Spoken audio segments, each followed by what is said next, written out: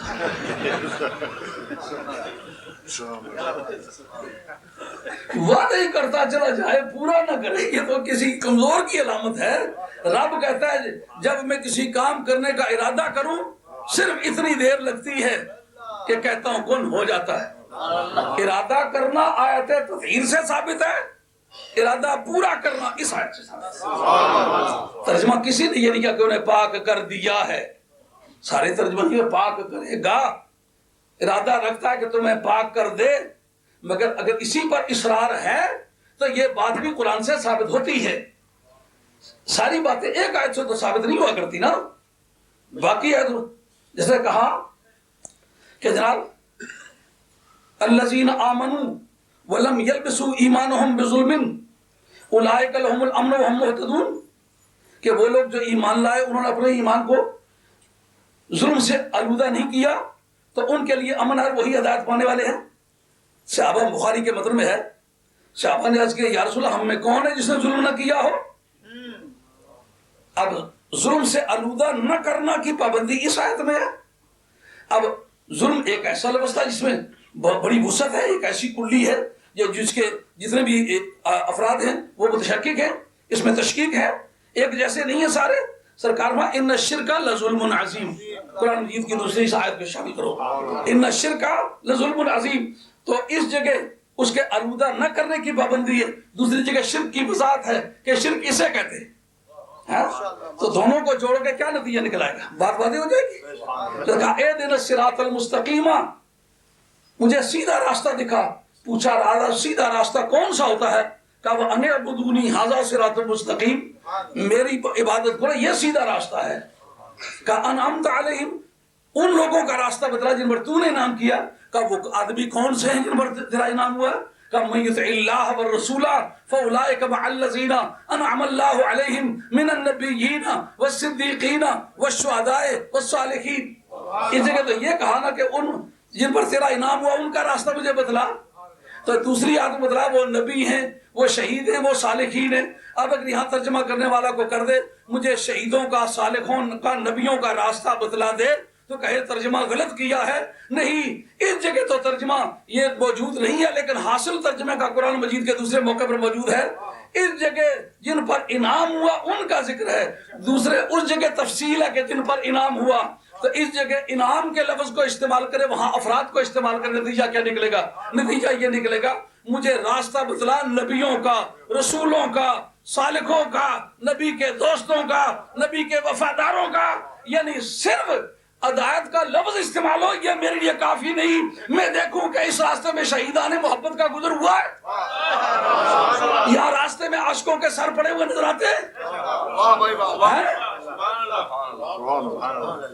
اگر عاشق راستے میں ملتے ہیں تو پھر یہ راستہ واقعی منزل کو جاتا ہے۔ کیوں جی؟ تو ارادہ کرنا اس سے ثابت، ارادے کو پورا کرنا اس سے ثابت۔ اور اس وقت یہ کہنا کہ پلیدی کیا تھی، یعنی اہل بیت میں پلیدی کیا تھی، تحقیق بھی ذرا دیکھیے۔ اہل بیت میں پلیدی تھی، تکبر کے بت تھے۔ اس سے مراد آج کے سید، آج کی سیدانیاں، آج کے بچارے یہ غریب قبیلے سادات کے، کسی جگہ روٹی بھی پیٹ بھر کے ملتی ہے، کسی جگہ نہیں ملتی، تو غربت امارت اللہ کے ہاتھ میں ہے، لیکن نبی پاک کا خون ہے۔ اونچے محل میں بیٹھ کے سارے سادات کو گھورنا یہ اسلامی عقیدہ تو نہیں ہے۔ مالی تفاوت تو ہوتی رہتی ہے، یہ پیسہ اونچے سکھوں کے پاس ہے، ہندوؤں کے پاس ہے، عیسائیوں کے پاس ہے، گویوں کے پاس ہے، ڈانسرز کے پاس ہے، دنیا کے ذلیل ترین انسانوں کے پاس پیسہ ہے۔ محض پیسے کی وجہ سے ان کو ریجیکٹ کرتے ہو؟ نہیں، پیسے کی وجہ سے ریجیکٹ کرنے کا تمہیں کوئی حق نہیں۔ وہ لوگ جو خاتون جنت کا خون اپنی باڈیوں میں رکھتے ہیں وہ آل بیت رسول ہیں، ان کو اس تطہیر میں باقاعدہ طور پر حصہ حاصل ہے، اور ان کو حقیر سمجھنا شرعاً حرام ہے۔ آپ کو ماننا پڑے گا کہ وہ بھی اس میں شامل ہیں، پر تم نے جس وقت یہ کہا کہ تکبر کے بت ہیں، ہم یہ اس وقت پوچھنا چاہیں گے یہ آیت نازل کس کے حق میں ہوئی؟ ماشاءاللہ، اچھا سوال، ماشاءاللہ. الصلاۃ والسلام علیکم یا رسول اللہ. الصلاۃ والسلام علیکم یا سیدی یا رسول اللہ وعلیہ السلام یا حبیب اللہ. یہ میرے پاس یہ 10 جلدوں میں جلد وہ 10واں جلد ہے، لیکن ترتیب بار 21ویں سے لے کر کے 23واں پارہ تک اس میں ہے. یہ جو جزو نمبر 21 ہے، اس کے پیج نمبر 5 سے لے کر کے 7 تک آیت تطہیر کی بحث ہے. یہ میں آپ کی خدمت میں پیش کرتا ہوں. آپ ملاحظہ فرمائیں کہ یہ کن کے بارے میں نازل ہوئی ہے، پھر پتہ چل جائے گا. یہ نظر آ رہی ہے، یہ تبری ہے میرے ہاتھ میں. یہ کیا اس کا تعارف کراؤں. امام تبری ایران کے رہنے والے ہیں. جو درجہ بخاری کا علم حدیث میں بنتا ہے، تفسیر میں تفسیر ابن جریر کا، تفسیر تبری کا، تفسیر ابن جریر بھی اسی کو کہتے ہیں، تفسیر تبری بھی اسی کو کہتے ہیں. وہی درجہ بنتا ہے اس تفسیر کا تفسیروں کی دنیا میں. اس کا ذکر ابن عبد الوہاب نجدی نے بھی اپنی کتابوں میں کیا، جو ہمارے مخالف دھڑے کا ہے. البدایہ والنہایہ کے اندر ان کا ذکر چھیڑ کے تو اماد الدین ابن کثیر نے بھی یہ کہا ہے پہلے درجے کی تفسیر جو عالم اسلام میں معتبر ہے اس کا نام ہے تفسیر ابن جریر. 310 سنہ ہجری میں ان کا وصال ہوا، اور اس کے بارے میں البدایہ والنہایہ کا پکا سنی، اچھا محدث، اچھا مفسر، اچھا لغوی، اچھا ادیب، اچھا خطیب، ٹکر کا آدمی جس کی سچائی میں کوئی شک و شبہ نہیں. یہ اماد الدین ابن کثیر کا کہنا یہ مخالف دھڑے کی بیان ہے. ہاں، یہ مخالف دھڑے کا بیان ہے، کیونکہ یہ ابن تیمیہ کا شاگرد ہے. ابن تیمیہ 728 میں مرا ہے، اس سے بھی اس نے پڑھا ہے. ابن قیم سے بھی پڑھا ہے. 751 سے لے کر کے 755 تک ان کی وفات کے بارے میں اختلاف آتا ہے. اور ان کا اپنا 774 یا 775، بعض نے 774 لکھا ہے، لیکن میں سمجھتا ہوں 775 زیادہ صحیح ہے. تو یہ اماد الدین ابن کثیر ہے. اماد الدین ابن کثیر نے ان کی تعریف کی ہے. ان کی وفات 710 میں ہے، 310 میں ہے. تو 310 میں ان کی وفات ہونا اس کا مطلب بہت قدیم ترین تفسیر ہے، اور تفسیر بالمعصور ہے. اس کی اسپیشلٹی یہ ہے کہ کوئی بھی آیت قرآن مجید کی اس آدمی نے پیش کی ہے نا، تو سرکار کے ہونٹوں تک، سرکار کے عمل تک، سرکار کی خاموشی تک اس آیت کے مفہوم کو لے گیا ہے. کوئی آیت ایسی نہیں چھوڑی جس کے نیچے حدیث نہ پیش کی. اس آدمی نے یہ بتلایا ہے کہ یہ آیت کس کے بارے میں نازل ہوئی. جناب اس پر آپ ملاحظہ فرمائیں گے تو آپ کو بڑی حیرت ہوگی. یہ 16 روایتیں مرفوع جو سرکار تک پہنچتی ہے، کن کے بارے میں نازل ہوئی. یہ لکھتے ہیں اور ابی سعید خدری رضی اللہ عنہ قال قال رسول اللہ صلی اللہ علیہ وسلم نزلت هذه الآیہ فی 5.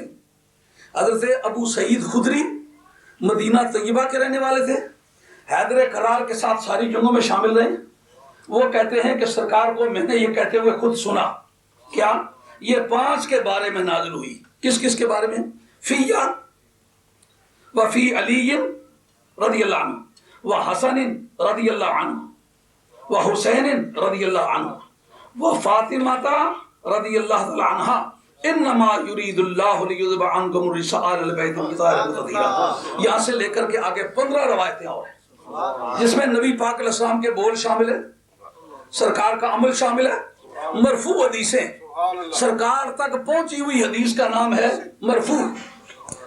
16 روایتوں میں ہے کہ یہ میرے بارے میں نازل ہوئی ہے، حسن کے بارے میں نازل، حسین کے بارے میں وہ نازل ہوئی ہے، فاطمہ کے بارے میں نازل ہوئی ہے، علی کے بارے میں نازل ہوئی ہے. اچھا، اس کے بارے میں حضرت علامہ بدر الدین زرکشی آپ کی کتاب البرہان فی علوم القرآن، اس کے اندر یہ لکھا ہوا ہے کہ شان نزول کو اجماع امت کے ذریعے سے بھی مفہوم آیت سے آپ خارج نہیں کر سکتے. تو اس کا مطلب یہ ہوگا اس آیت میں جو کچھ ہے اس کا پہلا مخاطب سرکار کی ذات ہے.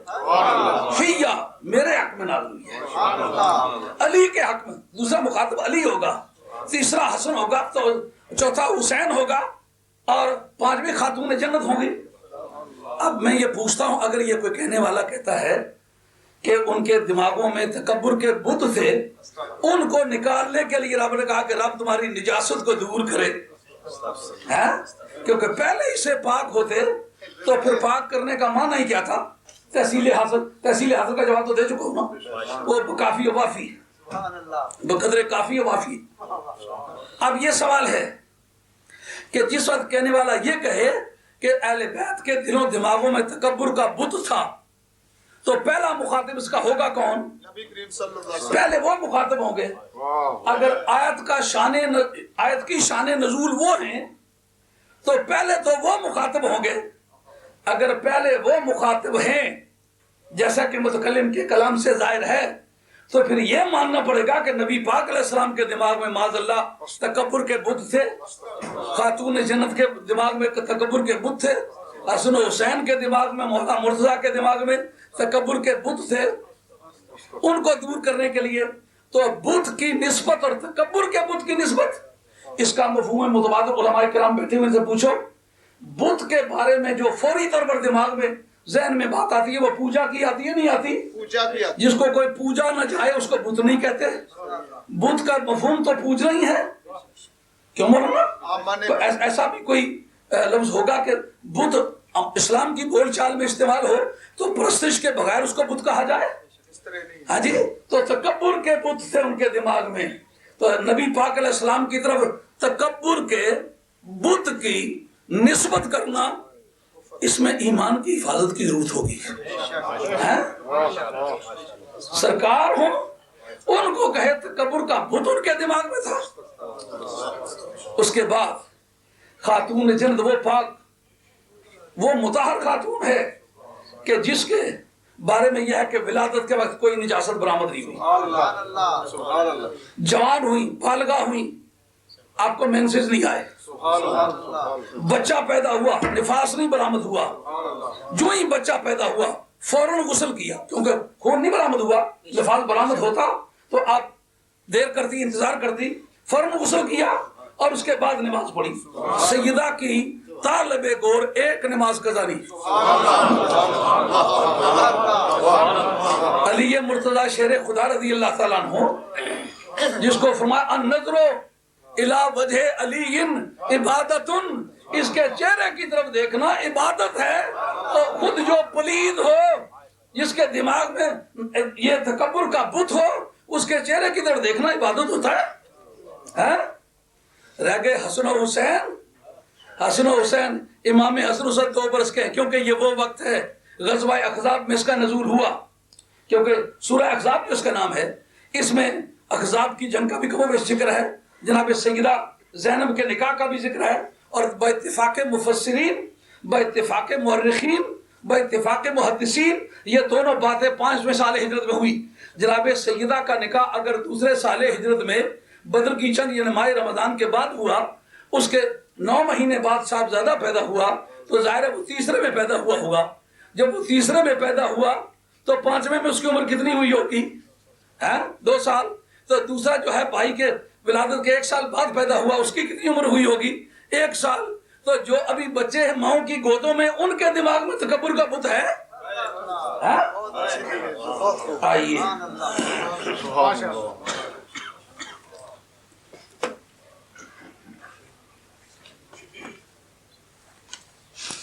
اس کو اگر خواجہ خواجگان سید السادات سید پیر میرے علی شاہ صاحب گولوی رحمۃ اللہ علیہ کی زبان میں حل کیے جائے تو کیا زیادہ اچھا نہیں ہے؟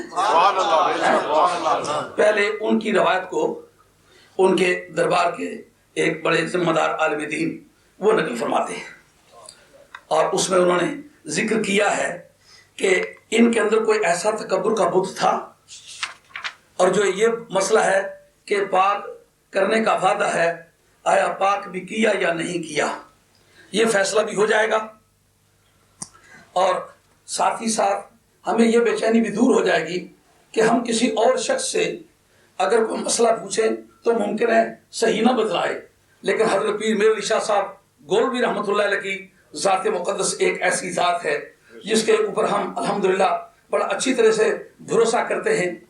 انہوں نے جو اس موقع پر لکھا ہے کہ اس سے مراد کون ہیں اور ان کی تطہیر کیسے ہوئی ہے، اس کی ایک جھلکی آپ سماعت فرمائیں، آپ کو جائزہ ہو کہ حضرت خواجہ گولڈوی رحمۃ اللہ علیہ نے اس بارے میں کیا ارشاد فرمایا ہے؟ سبحان اللہ.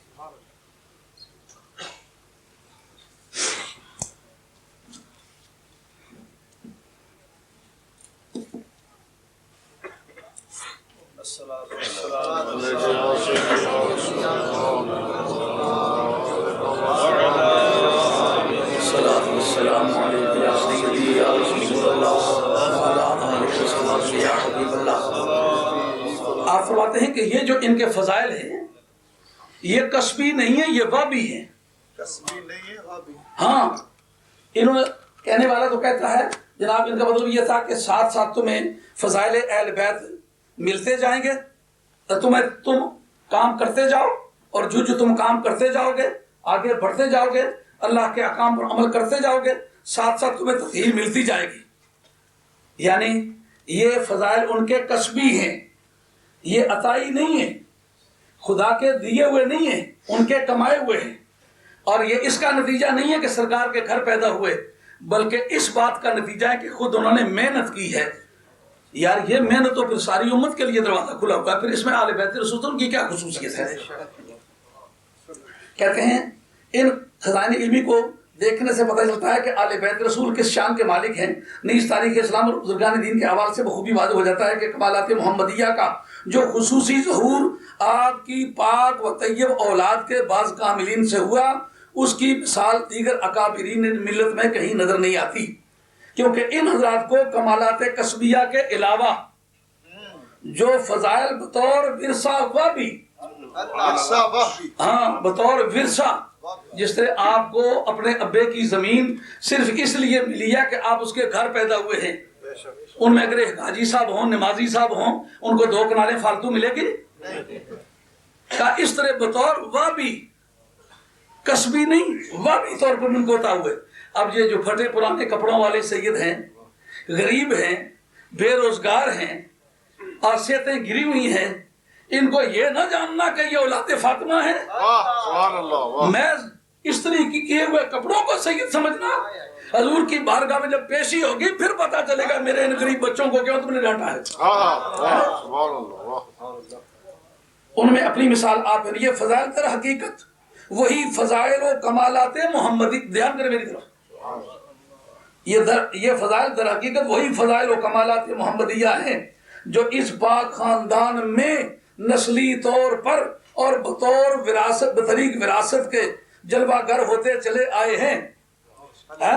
سمجھ آئیے؟ نہیں بات سمجھ آئی؟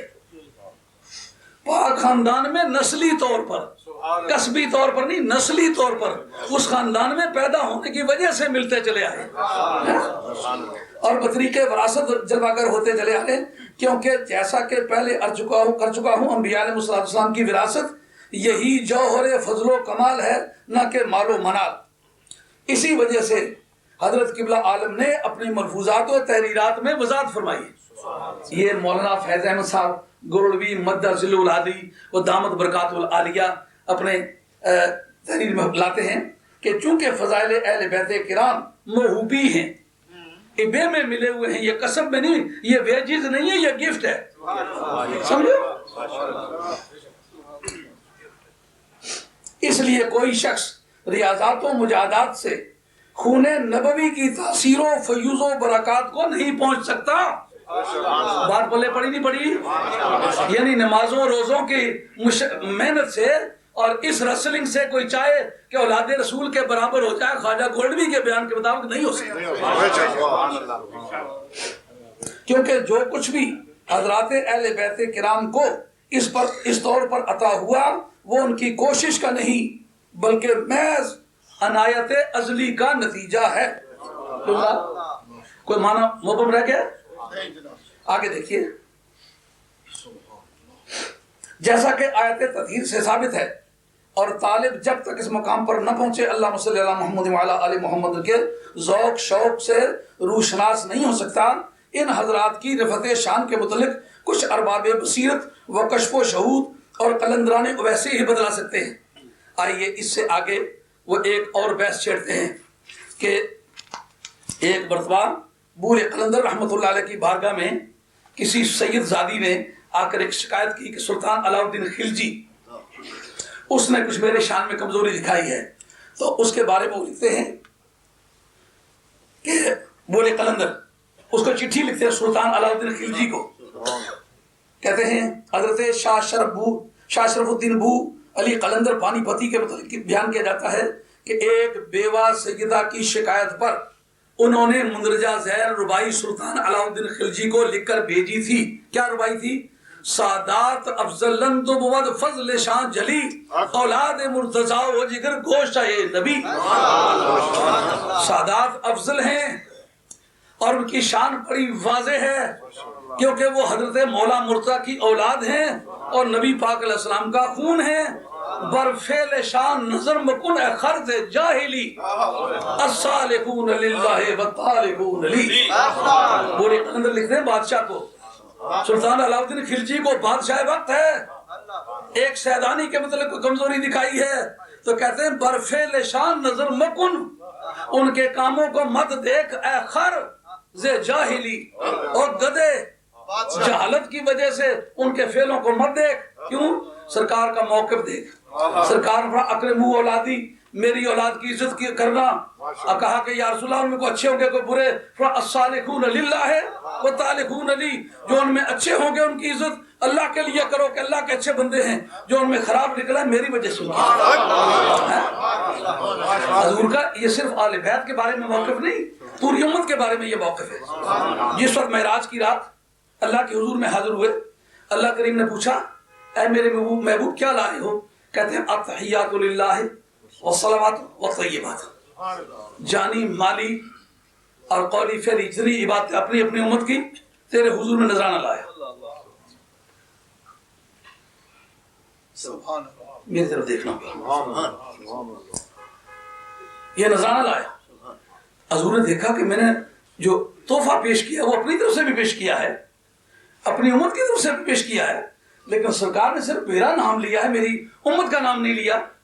سرکار نے دیکھا شاید میری امت کے گنہگاروں کو دیکھ کے تو رب کو پیار نہیں آیا، سرکار نے امت کے دو حصے کر لیے۔ مولا کریم امت کے نیکوکار جو ہے نا وہ تیرے ہیں، امت کے گنہگار میرے ہیں، میری امت کے نیک لوگوں کو اپنا بندہ سمجھ کے سلام بھیج، اور جو امت کے گھٹیا اور گنہگار ہیں ان کو میرا امتی سمجھ کے سلام بھیج۔ السلام علینا وعلی عباد اللہ الصالحین۔ مولا کریم گنہگار میرے، پرہیزگار تیرے۔ وہ امت کے بارے میں اگر گنہگاروں کو اپنے ساتھ شامل کریں تو اہل بیت کے گنہگاروں کو کیا دھکے مارتے ہو؟ آئیے اس بارے میں حضرت مفتی دین ابن عربی رحمۃ اللہ تعالی علیہ کی عبارت کو نقل کرتے ہیں، کہتے ہیں کہ حضرت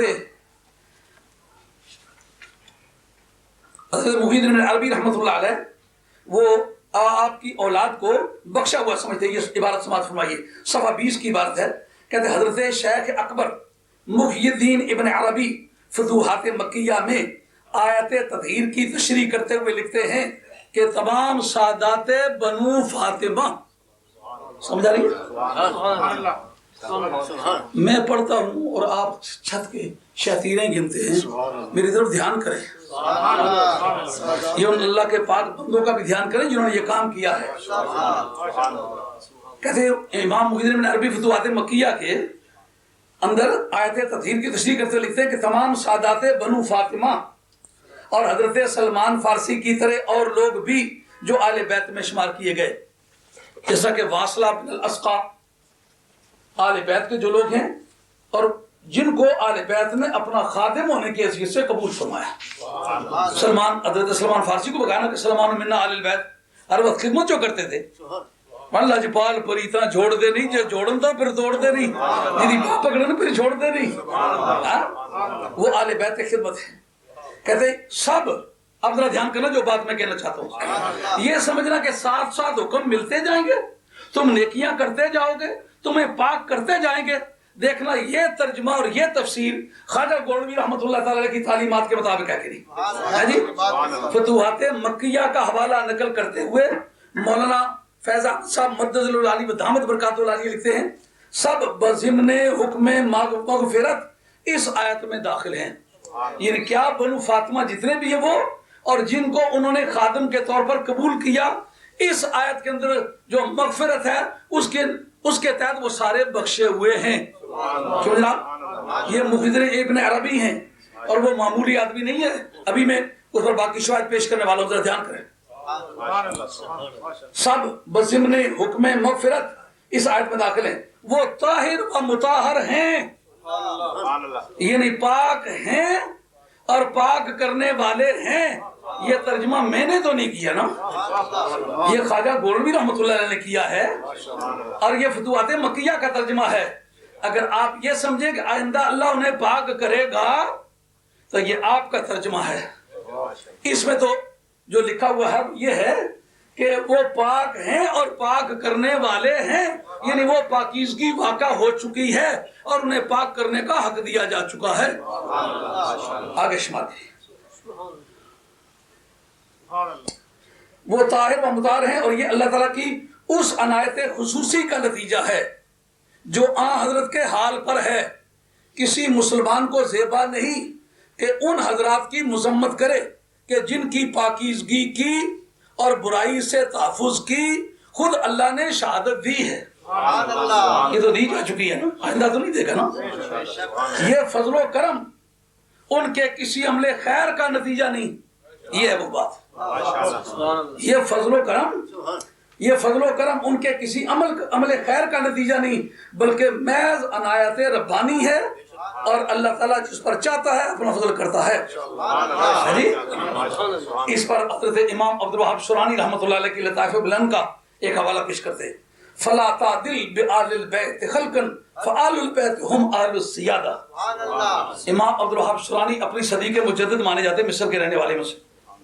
یہ کہتے ہیں کہ تم آل بیت کے ساتھ کسی مخلوق کو، تو بندوں کے بارے میں کسی مخلوق کو برابر نہ کرو. تو کل بھی جھگڑا اس پر پڑا تھا نا، یاد ہے آپ کو کہ میں کہہ رہا تھا کہ عام بشر عام فرشتوں سے افضل ہیں، تو ایک مولانا اٹھ کے کھڑے ہو کے کہنے لگے کہ یہ آپ نے شرح عقائد کا حوالہ دیا ہے، تو شرح عقائد میں تو کہیں نہیں ہے. آپ اس بات کے گواہ ہیں، حاجی منشی صاحب اس بات کے گواہ ہیں، قاضی عبدالعزیز صاحب گواہ ہیں. میں نے واپس آ کے کتابوں کو تردید دے کے کہا، میں نے کہ آتا ہوں تو مہربانی کر کے میں آپ اتنی زحمت اٹھائیں کہ دیکھیں یہ لکھا ہوا ہے کہ نہیں. جب میں کہتا ہوں میں مدرس ہوں، میں نے پڑھائی ہوئی ہے کتاب، اس کے اندر لکھا ہوا ہے.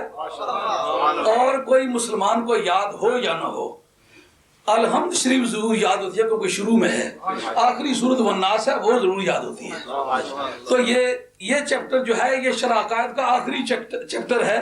اگر سچ مجھ کوئی آدمی پڑھا ہوا ہو تو اس کو تو پتا ہونا چاہیے، اس کے اندر یہ لکھا ہوا موجود ہے. جی کتنے مبسوخ سے کہہ رہے تھے، اس سارے ساتھی ان کو کہہ رہے تھے آپ زیادتی کر رہے ہیں.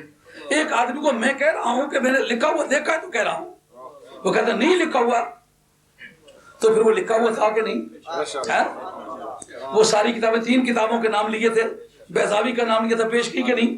تفسیرات احمدیہ کا نام لیا تھا، پیش کی کہ نہیں؟ شرح عقائد کا نام لیا تھا، پیش کی کہ نہیں؟ سب میں ہے نا. یہاں بھی کہتے ہیں کہ فلا تعدل بآل البیت خلقا، کسی بھی مخلوق کو اہل بیت کے ساتھ برابر مت کہو.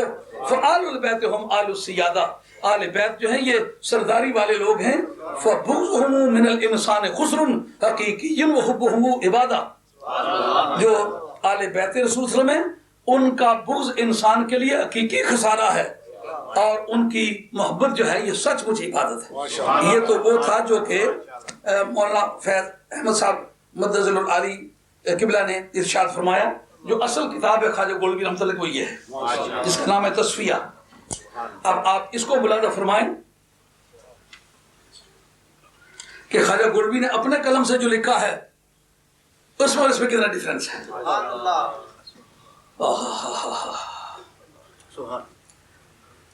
یہ میرے پاس کتاب جو حضرت کی ہے، اللہ آپ کا جنت میں مقام بلند فرمائے. آپ کی دینی خدمات ہیں اللہ تعالیٰ قبول فرمائے، اور قیامت تک آل حق ان کی خدمات پر ناز کرتے رہیں گے اور ناز بجا ہوگا. اللہ تعالیٰ آپ کی قبر منور رکھے.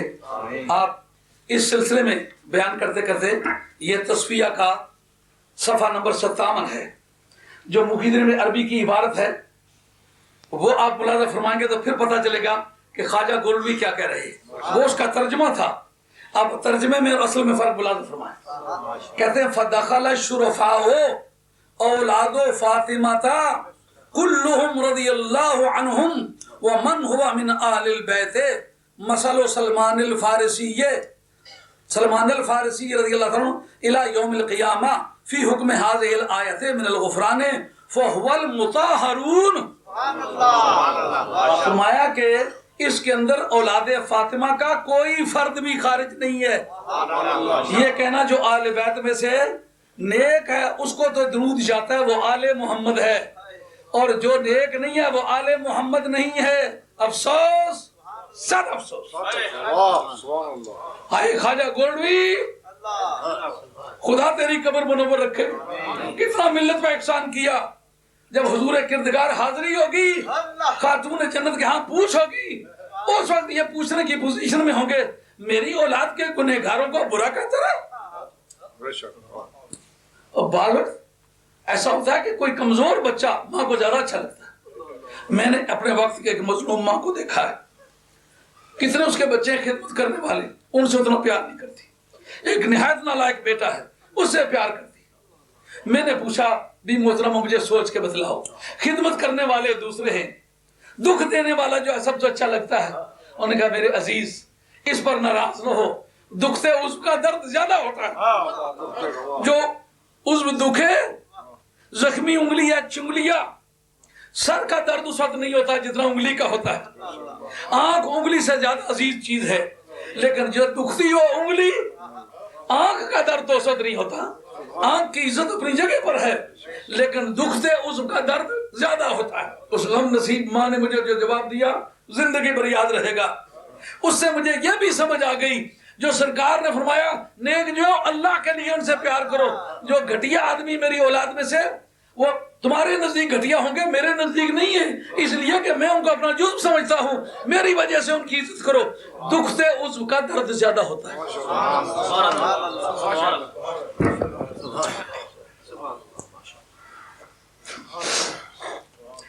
کیا بات کہی ہے؟ یہ سارے کے سارے مغفرت کے حکم میں داخل ہیں.